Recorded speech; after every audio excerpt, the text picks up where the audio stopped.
सर्वकार्येषु सर्वदा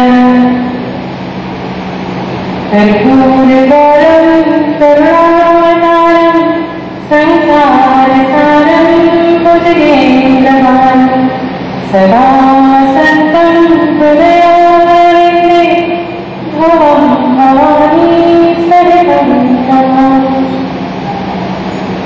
गुरुर्ब्रह्मा गुरुर्विष्णु गुरुर्देवो महेश्वरः गुरुर्साक्षात् परब्रह्म तस्मै श्री गुरवे नमः।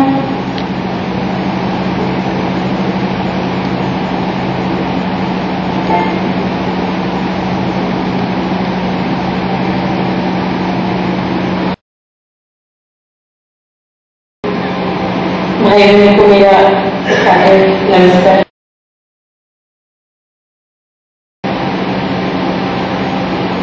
हमारे गुरु परम पूज्य और जय पार्वती के चरणों में वंदन कर हम आज के कार्यक्रम का शुभारंभ करेंगे। सर्वप्रथम तो यह बात बताना चाहूंगी कि जय की जो कल्पना थी मेरे मन में आज पूर्णतः बदल गई। और विशेषकर हमारे गुरुदेव हमेशा कहा करते थे कि जो आज का जो जेल है जहाँ पर हम लोगों को बंदी तो बना देते हैं परंतु उसकी वृत्ति को परिवर्तित नहीं करते, तो वह वहां से जाने के पश्चात पुनः वही कृति करने लग जाते हैं अधिकांश लोग। तो आज मैंने पहली बार देखा कि बात और सबसे बड़ी बात यह है कि आप भी भाग्यशाली हैं कि आपको यहाँ पर रहने की संधि मिली है। यह भी आपकी पूर्व जन्म की पुण्याई ही है। तो ईश्वर को जरूर रात में सोते समय प्रतिदिन धन्यवाद किया कीजिए कि भगवान ने जो भी पूर्व जन्म के कर्म के कारण जो भी अशुभ घटनाएं आपने भोगी हैं, पर साथ में ऐसी जगह पर भी ईश्वर ने आपको रखा है जहाँ पर आपको एक अलग माहौल मिला है जिसे हम जेल नहीं कह सकते हैं। और जो हमारे भैया लोगों ने इतनी सुंदर प्रस्तुति दी, बहुत ही सुंदर था। माँ सरस्वती आप पर कृपा बनाए रखे, मैं उनसे प्रार्थना करूंगी। और वो जो पीपल के पत्ते के द्वारा जो आपने किया वो तो अद्भुत था। मैं तो सजेस्ट करूंगी कि रियलिटी शो में जो है उनको प्रस्तुत करने की संधि दे सकते हैं। आज जो है हम थोड़ा सा प्रारब्ध इस विषय में जानेंगे। अर्थात अक्सर हमारे मन में ऐसे प्रश्न उठता है कि मेरे साथ ऐसा क्यों हुआ। तो आमतौर पर बहुत से लोग क्या कहते हैं कि पूर्व जन्म ऐसा कुछ नहीं होता, हम उसे विश्वास नहीं करते हैं। परंतु ज्यादातर जो भारतीय है वो बहुत सहजता से इस विषय को स्वीकार करते हैं। जब कोई बात होती है तो कहते हैं कि मेरे नसीब में यही लिखा था, मेरे भाग्य में यही बता था। तो ये भाग्य या नसीब क्या होता है? तो जब ईश्वर ने सृष्टि का निर्माण करा तो उस समय उन्होंने कर्मफल न्याय इस सिद्धांत को भी निर्माण किया। जैसे एक खेल होता है तो उस खेल के कुछ सिद्धांत होते हैं। क्रिकेट में 6 बॉल का 1 ओवर होगा, मिडिल स्टंप लग गया या स्टंप पे लग गया तो हम आउट हो गए। उसी प्रकार से जब भगवान जी ने ये सृष्टि की रचना करी तो उन्होंने कर्म सिद्धांत बनाए। उस कर्म सिद्धांत के अनुसार यदि हम अच्छा करेंगे तो हमें अच्छा फल मिलेगा और यदि हम बुरा करेंगे तो हमें बुरा मिलेगा।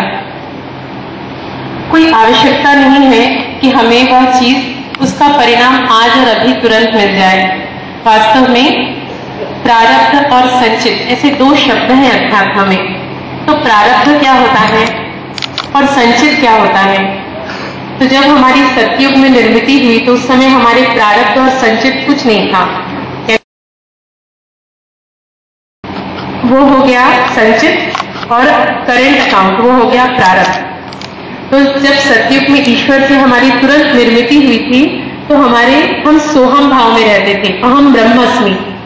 तो उस समय हमारे प्रारब्ध में या संचित में कोई भी अकाउंट नहीं था, ना अच्छे का, ना पाप का, ना पुण्य का। काल का प्रवाह हुआ, हमने विवेक अनुसार अपने कार्य करने शुरू किए फिर धीरे धीरे विवेक में गिरावट हुई और हमसे अच्छे और बुरे कर्म होने लग गए। तो जो अच्छे कर्म थे उसे हमने पुण्य के अकाउंट में वो चला गया, और जो बुरे कर्म थे वह पाप के अकाउंट में चला गया। तो कालांतर में क्या हुआ कि सेविंग अकाउंट इतना हो गया कि प्रत्येक जन्म में हम उससे थोड़ा सा पाप और थोड़ा सा पुण्य यह लेकर जब हम जन्म लेते हैं उसे कहते हैं प्रारब्ध। तो बहुत से लोग क्या कहते हैं कि प्रारब्ध को हम कैसे काट सकते हैं। तो जैसे लोन जब लेते हैं ना, तो लोन लेकर घर बनाते हैं, तो घर बनाने के बाद जो है हम हाउस वार्मिंग यानी गृह प्रवेश करते हैं। तो उस समय देखिए कितनी खुशी होती है, हमें सबको बताते हैं देखिए ये घर यहाँ पे है, ये टीक कर मैंने मार्बल बनाया मंगवाया है। पर जब उसके लोन के 20 साल पेमेंट करने पड़ते हैं तब बहुत कष्ट होता है, सोचते हैं कब ये पेमेंट खत्म होगा, कब ये लोन खत्म होगा। तो जब हमसे कर्म घटित होता है उस समय हम उसका भान नहीं होता कि इसका हमें फल भोगना पड़ेगा।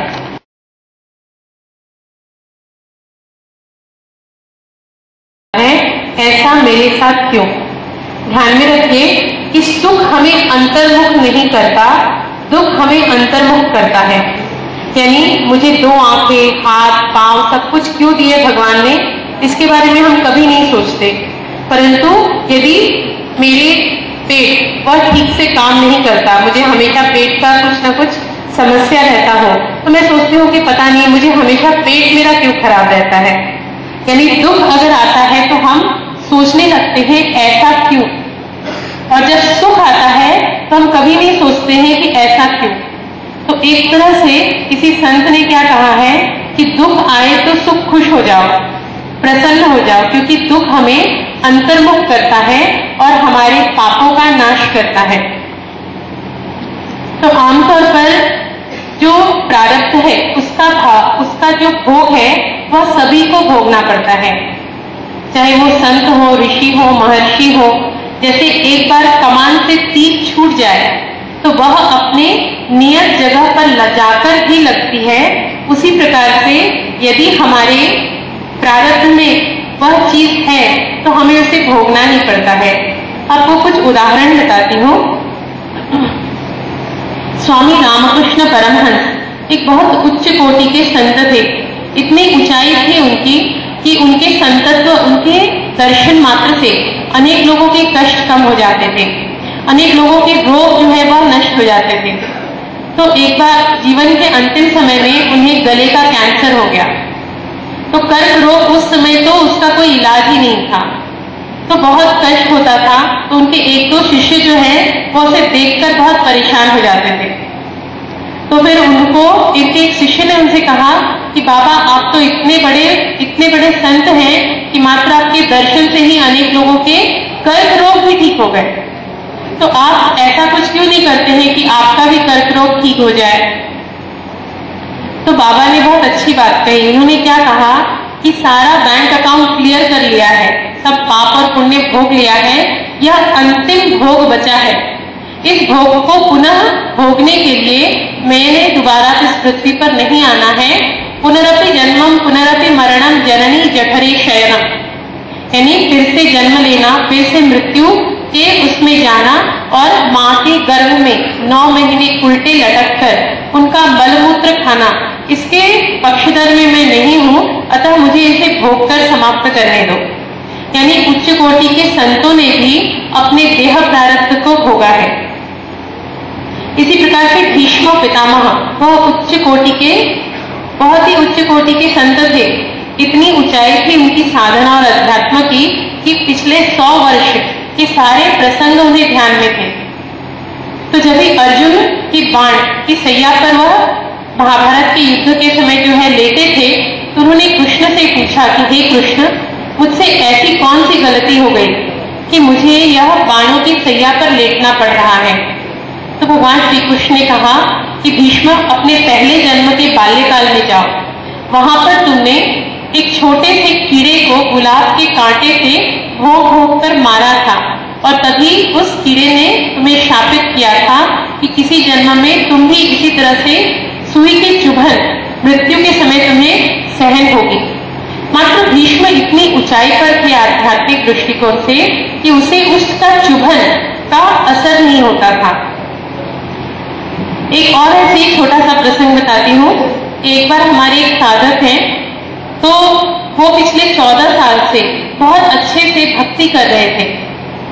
तो जब उन्होंने भक्ति की शुरुआत की थी, उस समय गोवा में वो बहुत बड़े व्यापारी थे। भक्ति की शुरुआत करने के पश्चात क्या हुआ कि उनका व्यापार बैठ गया, उनकी पत्नी और बच्चे दोनों छोड़कर चले गए, उनके ऊपर बहुत से कोर्ट केसेस आ गए, समाज में जो उनकी प्रतिष्ठा थी वह नष्ट हो गई और धीरे धीरे उन्हें भी 3-4 तरह के रोग हो गए। तो एक दिन एक दूसरे साधक ने उनसे कहा कि लगता है तेरी भक्ति बड़ी कच्ची है, इसीलिए तुम्हें इतने कष्ट हो रहे हैं।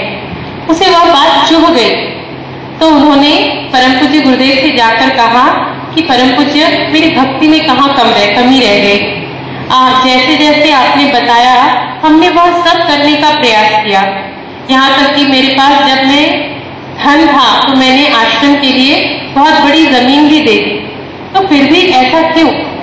तो परम पूज्य गुरुदेव संत जो होते हैं ना, वह दृष्टा होते हैं। तो उन्होंने क्या किया, बोला आंखें बंद करो और उनके सर पर हाथ रखी। बोले क्या दिखाई दे रहा है। उन्होंने कहा कि 13 बहुत बड़े बड़े पहाड़ दिखाई दे रहे हैं। और क्या दिखाई दे रहा है। बोले वो पहाड़ बुरी तरह से जल रहे हैं, आग की लपटें निकल रही हैं। उन्होंने कहा आंखें खोलो। तो जब उन्होंने आंखें खोली तो उन्होंने पूछा कि ये पहाड़ कैसे थे।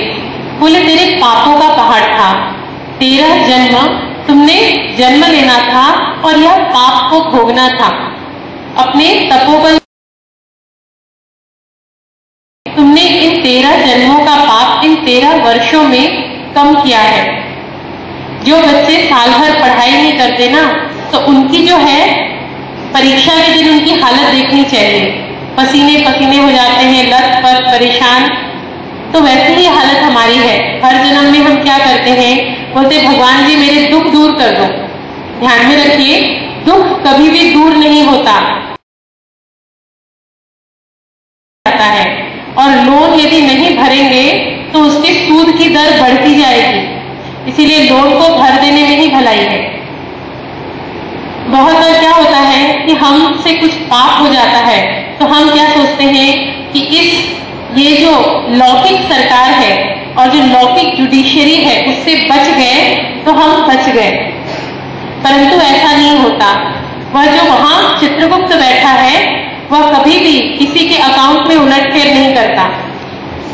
तो एक बार क्या हुआ, ये एक सत्य घटना बता रही हूँ। एक जज थे, तो उनके पास बहुत समय पहले एक मुजरिम आया था। तो वह जो मुजरिम था, उस जज को सूक्ष्म से एहसास होता था कि कौन सा व्यक्ति मुजरिम है, कौन सा नहीं है। तो उस जज को जो है उस समय उस दिन हल्का सा भान हुआ था कि यह वास्तविक रूप में इसने कत्ल किया है, परंतु जितने भी सबूत थे वह सब जो है उसके विरुद्ध थे। अतः जज की मन की इच्छा के विरुद्ध भी उसे छोड़ देना पड़ा। फिर 18 साल के बाद वही मुजरिम वापस कटघरे में आता है और इस बार उसने कत्ल नहीं किया होता है, परंतु कत्ल का इल्जाम जो है वह साबित हो जाता है। और इस बार भी जज को पता चल जाता है कि इसने इस बार कत्ल नहीं किया। और वह बार बार मरीज जो मुजरिम है वो कह रहा है कि जज साहब मैंने कत्ल नहीं किया, आप मेरी बात का विश्वास मानिए, सबूत मेरे पक्ष में नहीं है, पर मैं सच कहता हूं, मैं निर्दोष हूं। तो जज ने कहा सारे जो सबूत है तुम्हारे विरुद्ध हैं, तो तुम्हें फांसी की सजा होगी ही। तो जब जिस दिन फांसी लगने वाली थी उससे एक रात पहले उस जज को बहुत कष्ट होने लगा। उन्हें लगा कि कहीं मुझसे कोई गलती तो नहीं हो गई है, क्योंकि वह मुजरिम वास्तविक रूप में निर्दोष है, तो मैंने उसे फांसी की सजा दे दी। तो वह उस मुजरिम से मिलने जाते हैं जेल में, और उन्होंने उस जज ने उसे बोला कि एक बात बताओ कि मुझे ऐसा क्यों लगता है कि तुम निर्दोष हो और मैंने गलत निर्णय लिया है, मेरा अंतर नहीं पाया हूं पिछले 5 दिनों में, तुम मेरी मदद कर सकते हो क्या। तो उस मुजरिम ने हंसते हुए कहा कि जज साहब, आपने सही कहा, इस बार मैं निर्दोष था, मैंने कत्ल नहीं किया था, पर 18 साल पहले मैं आपकी कोर्ट में आया था और उस समय मैंने कत्ल किया था, परंतु जो है उस समय आपने मुझे निर्दोष छोड़ दिया था। मुझे लगा कि मैंने इस लौकिक सरकार को बेवकूफ बना दिया, परंतु ईश्वर ने मुझे दंड दिया और आज मैं इस प्रायश्चित को सहर्ष स्वीकार करने के लिए तैयार हूँ। मैंने इसी जन्म में आज से 18 साल पहले एक कत्ल किया था और वास्तविकता में सबूत छुपा दिए थे। अर्थात कहने का अर्थ क्या है मेरा, कि जब हमसे कोई कर्म घटित होता है तो उसका फल निर्माण हो जाता है और वह फल मेरा पीछा नहीं छोड़ता। इस जन्म में नहीं तो अगले जन्म में, नहीं तो उसके अगले जन्म में वह फल मुझे उस कृति को करने के लिए बाध्य करता है और मुझे उसका फल भोगना पड़ता है। एक छोटी सी और एक जीवन कहानी बताती हूँ प्रारब्ध के बारे में। यह जानना क्यों आवश्यक है, क्योंकि बहुत बार हमारे मन में ऐसा आता है कि ऐसा क्यों। तो एक बार एक सन्यासी कहीं से जा रहे थे, तो दो लड़के आपस में बात कर रहे थे कि ये सब पूर्व जन्म कुछ नहीं होता, भाग्य वाग्य कुछ नहीं होता, ये सब बकवास है, हमें डराने के लिए ये सब बनाया गया है। तो सन्यासी वहीं पर ठिठक कर खड़े हो गए। उन्होंने कहा, नहीं बेटा, ऐसा होता है, जो हमारे ऋषि मुनि मनीषी और धर्मशास्त्रों में लिखा है उसमें सत्यता है। उन्होंने कहा, रुको, एक सत्य घटना सुनाता हूँ। उन्होंने बताया कि आज से 30 साल पहले जो है दो दोस्त रहते थे एक गांव में। एक दोस्त बहुत गरीब था और एक दोस्त बहुत अमीर था। दोनों की दोस्ती इतनी तगड़ी थी कि जो गरीब दोस्त था उसकी अमीर दोस्त मदद करना चाहता था, तो उसके पिताजी जो है तैयार नहीं थे, जो अमीर दोस्त थे उनके। तो उन्होंने क्या किया, अमीर दोस्त ने अपने पिताजी को बहाना बनाया कि मैं बंबई में जाकर व्यापार करूंगा, मुझे 10 लाख रुपए दे दो। तो उनके पिताजी ने बेटे की बात मानकर 10 लाख रुपए दे दिए और वो दोस्त अपने गरीब दोस्त के साथ मुंबई आ गया। मुंबई आने के बाद जब दोनों होटल में रुके थे तो गरीब दोस्त के मन में पाप आ गया। उसने सोचा कि 10 लाख रुपए यदि मुझे मिल जाए, क्योंकि अगर दोनों करेंगे तो 5-5 लाख का ही हिस्सा होगा, बिजनेस किया तो पार्टनरशिप होगी, और अगर मुझे पूरा मिल जाए तो इस पूरे व्यापार का मैं ही मालिक हो जाऊंगा। उसने क्या किया कि जो अमीर दोस्त था उसके दूध में जहर मिलाया और जहर मिलाकर उसे पिला दिया, और जैसे वो अर्ध बेहोशी की अवस्था में आने लगा तो उसे जो है गेटवे ऑफ इंडिया के पास लाकर और वहां समुद्र में बेहोशी की हालत में उसे फेंक दिया रात में। और वो वहां से चला आया और गांव आकर बताया कि ऐसे से उसे कॉलरा हो गया था, इसीलिए वो मर गया। और उसी पैसे से जो है उसने अपना व्यापार शुरू किया। व्यापार ने भी बहुत अच्छा रंग दिखाया और दिन दूनी रात चौगुनी जो है उसकी बहुत प्रगति हो गई। बहुत बड़े घर की लड़की से शादी हो गई और एक बहुत सुंदर बालक ने जन्म लिया। बालक बहुत तेजस्वी था और पिता का लाडला था। 4 साल की उम्र में माँ की मृत्यु हो गई, तो पिता का इतना लाडला था कि पिता ने दूसरी शादी नहीं की कि सौतेली माँ आकर बच्चे को कष्ट देगी। धीरे धीरे वो पिता पुत्र का काल के प्रवाह में वो बड़े होने लग गए और बेटा जो है बहुत बड़ा डॉक्टर बन गया और विदेश में डॉक्टरी पढ़ने गया। तो पिता ने सोचा कि बेटे की शादी कर देनी चाहिए, तो उन्होंने विदेश में फोन किया। तो बेटे ने कहा कि पिताजी, कल मुझे चक्कर आ गया था तो मैं डॉक्टर के पास गया था, तो डॉक्टर ने कहा कि अपने पिताजी को तुरंत बुलाओ, उनसे कुछ बात करनी है, आप कृपया आ जाएं। तो पिताजी को थोड़ा सा डर हो गया। उन्होंने बोला, कुछ बात है क्या? बोला, नहीं, डॉक्टर ने बोला कुछ डरने की बात नहीं, आप आ जाइए। तो जब पिताजी विदेश पहुंचे तो डॉक्टर ने कहा कि आपके बेटे की उम्र मात्र और 2 महीने है, उसे ब्लड कैंसर है और अंतिम चरण में है, वो उसका कुछ भी नहीं हो सकता, बस एक ही उपाय है कि आप इसे अपने घर ले जाएं और अपने पास रखें। तो पिताजी ने डॉक्टर को गुहार लगाई कि मेरे करोड़ों की संपत्ति ले लो, मेरा प्राण ले लो, कुछ भी करो, मेरे पुत्र को बचा दो। पुत्र नहीं बचा, यानी अंतिम सांस घर पर लेकर आए डॉक्टर, ओझा, गुनी, जो हो सकता है एक पिता के नाते उन्होंने सब कुछ किया, पर पुत्र अंतिम सांसें गिनने लगा। क्योंकि पैसे वाले थे तो उनके पास नर्स, डॉक्टर सब कुछ था। तो जब भी वो अंतिम सांसें गिनने लगा पुत्र, तो उसने डॉक्टर, नर्स सबसे कहा कि तुम सब बाहर जाओ, मुझे पिताजी से कुछ बात करनी है। तो पिताजी ने कहा कि बेटा क्या बोलना है? तो वो जो बेटा था उसने पिताजी को कहा, मुझे पहचाना तुमने? बोला कौन हो तुम? बोला मैं शंभू। तो शंभू उसका वही अमीर दोस्त था। तो उसने कहा कि तुम भूल गए इतनी जल्दी, मैंने तुम्हें बचपन से इतना लाड़ प्यार किया, तुझे पिता से झूठ बोलकर बंबई ले गया तुझे ताकि तू व्यापार में प्रतिष्ठित हो जाए, और तूने मुझे गेटवे ऑफ इंडिया में जहर पिलाकर मार दिया। अब तेरी यही प्रायश्चित है कि तू जीवन भर मेरी आग में जलेगा, और मैं जो 10 लाख रुपए थे वो मैंने वसूली कर ली है इन पिछले 30 सालों में तुम्हारा पुत्र बनके, और जीवन भर तू मेरे आग में तड़पेगा, यही तेरी प्रायश्चित है। इतना बोलकर वो बेटा मर गया। वो जो व्यक्ति थे, जो पिता थे, उनके प्राण सूख गए और उनको विश्वास नहीं हो रहा था, क्योंकि वह बात सिर्फ उनको पता थी और किसी को पता नहीं थी। उसी दिन उसने अपने करोड़ों की मिल्कियत छोड़कर वो सन्यासी हो गया, और वो उस सन्यासी ने जो कहानी बता रहा था, उसने कहा मैं ही वो सन्यासी हूँ, मैं ही वह अपने दोस्त का जो है हंता हूँ, अपने दोस्त की जो है मैंने उसको ये करी, मुझे पूर्ण वैराग्य आ गया, अपने ऊपर घृणा हो गई और मुझे लगा मैं मर जाऊं। तब एक संत मुझे मिले और उन्होंने कहा कि तुम अपने पाप का प्रायश्चित करो और अच्छे से साधना करके अपने पाप को जलाओ। तो कहने का अर्थ क्या है कि हमारे जीवन में जो घटित होता है उसके पीछे कुछ ना कुछ कारण होता है। अब हम ये देख लेंगे के कर्म के कारण जो भी भोग है उसे भोगने के लिए हम क्या कर सकते हैं। तो धर्म में इसके बहुत सुंदर सिद्धांत बताए गए हैं, सभी धर्म में। यानी यदि हमसे कोई गलती हो जाती है और उसका हमें जब भोग भोगना पड़ता है तो हमें कष्ट होता है, तो उस कष्ट को भोगने के लिए हमने क्या करना चाहिए? तो ईश्वर का नाम लेना चाहिए।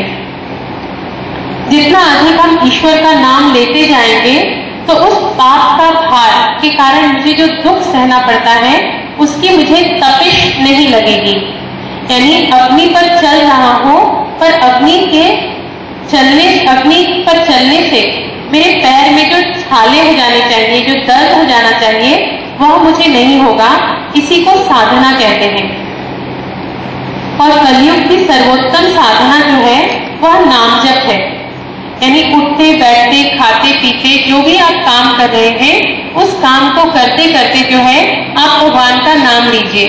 जैसे जो क्रिश्चियन है तो वो जीसस का या हेल मेरी का जप कर सकते हैं, जो बौद्ध है वो नमो बुद्धाय का कर सकते हैं, जो मुसलमान है वो अल्लाह अकबर या अल्लाह का कर सकते हैं, जो जैन है वो नवकार मंत्र का कर सकते हैं, जो सिंधी है वो अम्बा देवी या दुर्गा देवी का कर सकते हैं।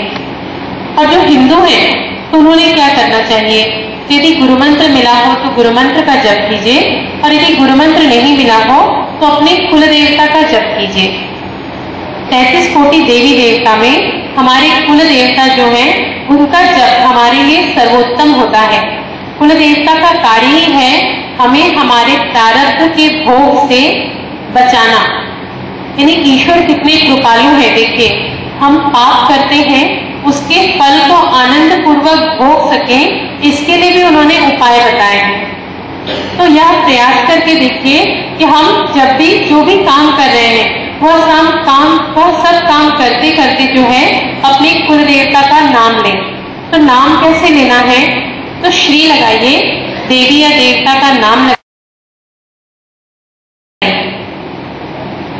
चतुर्थी का प्रत्यय भी लगाना है। जैसे मान लीजिए हमारी कुलदेवी त्रिपुर सुंदरी है तो हम कैसे जप करते हैं?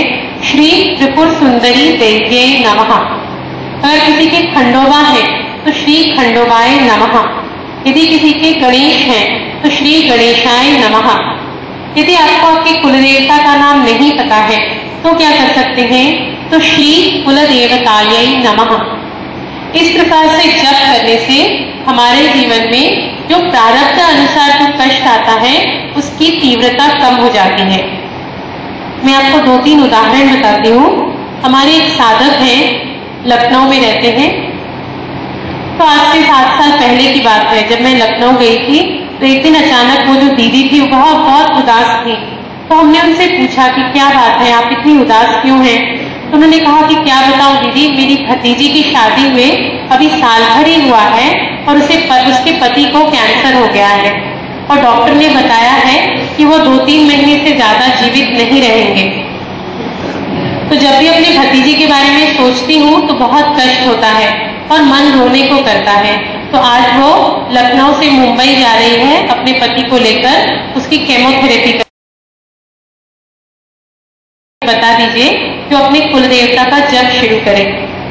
तो वो दीदी जो है वो मेरी बात मानकर रेलवे स्टेशन गई, क्योंकि वो तब तक रेलवे स्टेशन निकल चुकी थी, और वहां पर ट्रेन में बैठने के बाद अपनी भतीजी को बोला कि आप अपने कुल देवता का नाम जपिए। तो कुल देवता का नाम उसको जपने के लिए बताकर उसकी विदाई कर दी।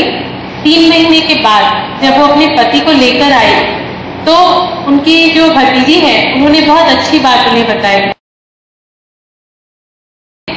ये बुआ, मुझे यह बात तो पता चल गया है कि मेरे पति अब जीवित नहीं रहेंगे, परंतु आपने जो मुझे जप बताया था उस जप के कारण मुझे एक अंदर से आत्मबल मिल गया है, एक शक्ति मिल गई है, और वह शक्ति मुझे मेरे प्रारब्ध यानी मैं विधवा होने वाली हूँ, यह जो मेरा भाग्य है इसको सहन करने की मुझे शक्ति दे रहा है, और अंदर से पता नहीं मैं बहुत स्ट्रांग हो गई हूँ।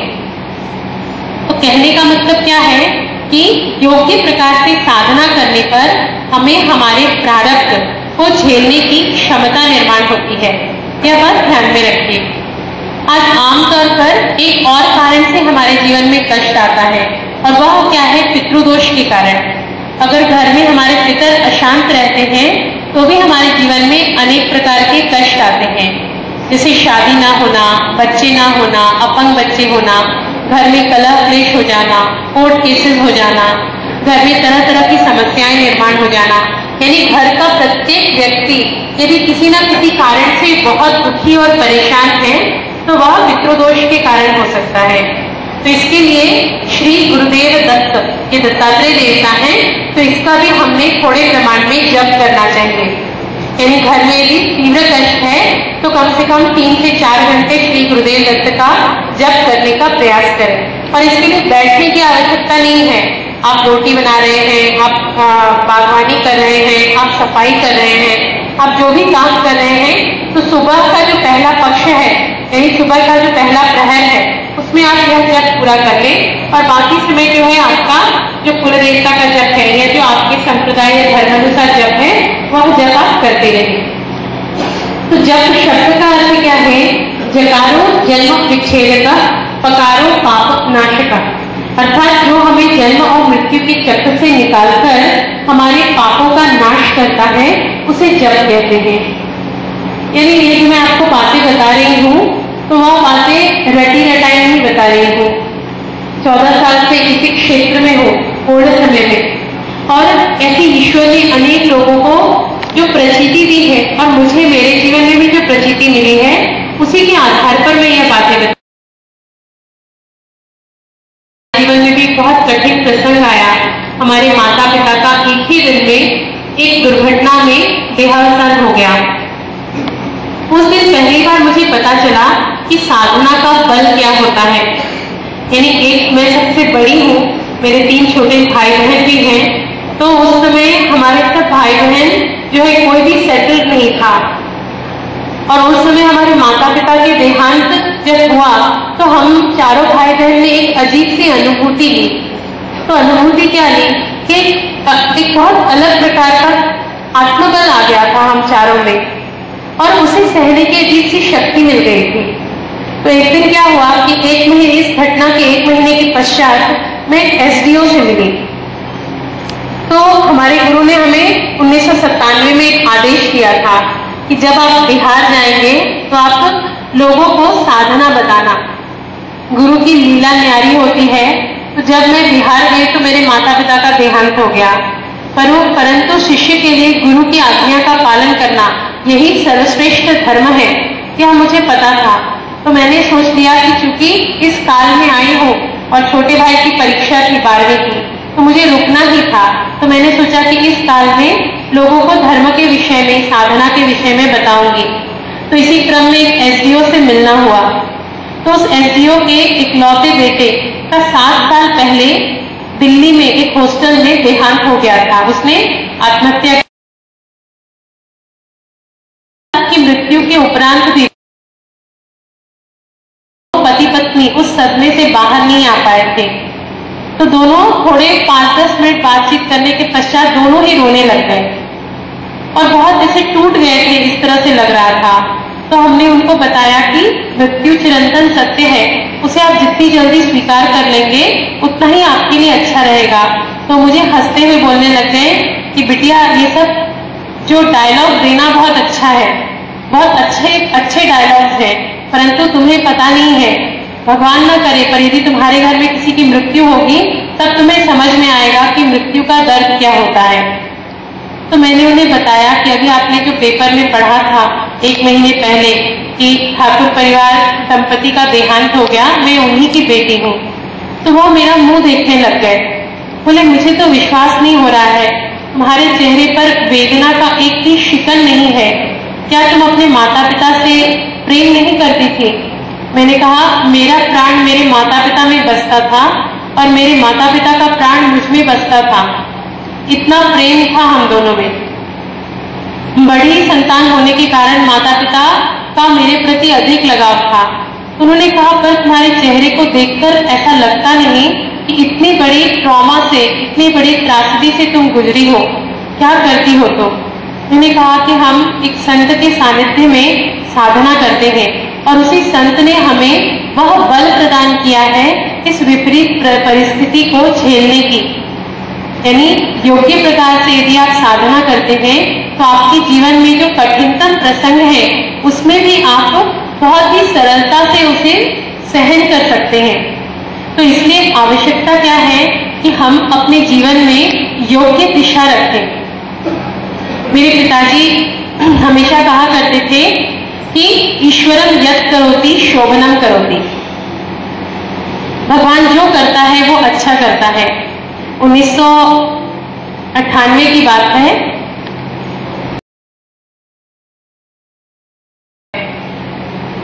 इंटर की परीक्षा जब थी तो मैं पढ़ने में बहुत तेज थी, हमेशा 95% से ऊपर अंक आया करते थे। तो मुझे उस बार बिहार में बहुत घोटाला हुआ और मुझे 98% अंक आए, यानी 58। तो मुझे बहुत ज्यादा शौक लगा। मैंने अपने पिताजी से कहा, मेरे साथ ही ऐसा क्यों? उन्होंने कहा कि बेटा, ईश्वरम यत् करोति शोभनम करोति। मैंने कहा कि इसमें कैसी शोभनम, इसमें कैसी अच्छाई है पिताजी? यह तो मेरे जीवन को बर्बाद कर दिया इस घटना ने। परंतु उस घटना के पश्चात मैंने प्रण किया कि समाज से भ्रष्टाचार मिटाऊंगी और समाज के मन में, लोगों के मन में उनकी वृत्ति बदलने का प्रयास करूंगी। तो उस घटना ने मेरे जीवन की दिशा बदल दी। अगर उस बार 12th में मुझे 98-99% मार्क्स आए होते तो मैं आज आपके पास नहीं होती। मैं AFMC arm force medical college में क्वालिफाई करके वहां पर डॉक्टर बनी होती, आपके पास यहाँ नहीं रहती। तो मेरे पिताजी की वह बात जो है कि ईश्वरम यत् करोति शोभनम करोति, वह बात जो है उसकी मैंने सत्यता की प्रचिति अनेक बार ली है। जब भी मेरे पिताजी का दुर्घटना में देहांत हुआ तो उनके शरीर को देखकर मैंने उनसे पूछा सूक्ष्म से कि पिताजी, इसमें क्या अच्छा है? तो फिर से उनकी वही वाक्य मुझे ध्यान में आया, ईश्वरम यत् करोति शोभनम करोति। मैं धनबाद से हूँ और आज ईश्वर की कृपा से उस समय माता पिता के देहांत के पश्चात मैंने जो धर्म प्रसार की वहां पर नींव डाली थी, उसके कारण वहां पे बहुत से साधक साधना करने लगे हैं। 2-3 साधक तो अब संत पद पर आसीन होंगे, इतने आगे तक वो चले गए हैं। तो आज मुझे मेरे पिताजी की वह जो बात है उसकी मुझे प्रचिति मिलती है। तो एक बार मैंने और भी पिताजी से ऐसे ही कहा था कि हमेशा ऐसे क्यों होता है कि मुझे न्याय नहीं मिलता। तो उन्होंने एक और बात कही, उन्होंने कहा कि बेटा, अगर सूर्य की रोशनी को बादल कुछ ही देर तक ढक सकता है, यदि तुझ में रोशनी है तो आज नहीं तो कल वो पूरे विश्व को व्याप लेगा। इस बात के तुम विश्वास रखना। यानी जो भगवान होते हैं, उन्होंने बताया कि हम पहले तल्ले पे खड़े हैं, तो पहले तल्ले पर हमें भोपाल कितना नजर आएगा। भगवान है ना, वो 100वीं मंजिल पर है, उन्हें पूरा ब्रह्मांड नजर आता है। उन्हें मेरे लिए क्या योग्य है क्या अयोग्य है वो पता है। यदि ईश्वर के प्रत्येक न्याय को हम आनंद पूर्वक स्वीकार करते हैं तो वह हमारे ऊपर कृपा करते हैं। इसलिए अपने जीवन में जब विपरीत प्रसंग आए तो ऐसा दृष्टिकोण रखेंगे तो आप पर ईश्वर की कृपा होगी और आप अगले चरण में चले जाएंगे। और फिर जैसे मैं आज 14 साल पूर्व की बातों को सोचकर कहती हूँ कि ईश्वरम यत् करोति शोभनम करोति, तो आप भी यह कहेंगे ईश्वरम यत् करोति शोभनम करोति। तो आज का जो कार्यक्रम है उसे हम यहीं पर समाप्त करेंगे। यानी कहने को बताने को बहुत कुछ है, दोबारा भोपाल में आने की संधि मिली तो हम आपके पास आकर अन्य कुछ बातों को अवश्य ही बताएंगे। और आप लोगों ने इतनी शांतता से इन सारे विषय को सुना, इसके लिए हम आपकी कृतज्ञ हैं। साथ में अग्रवाल भैया ने यहाँ पर मुझे लाया, उनके भी प्रति मैं कृतज्ञ हूँ। और आप सब लोगों ने इतने सुंदर से यह आयोजन किया, इसके लिए मैं भगवान से आप सबको प्रारब्ध को झेलने की क्षमता मिले, ऐसा ईश्वर से प्रार्थना करूंगी। जा जा ठिकाणी मन जाय मान, त्या त्या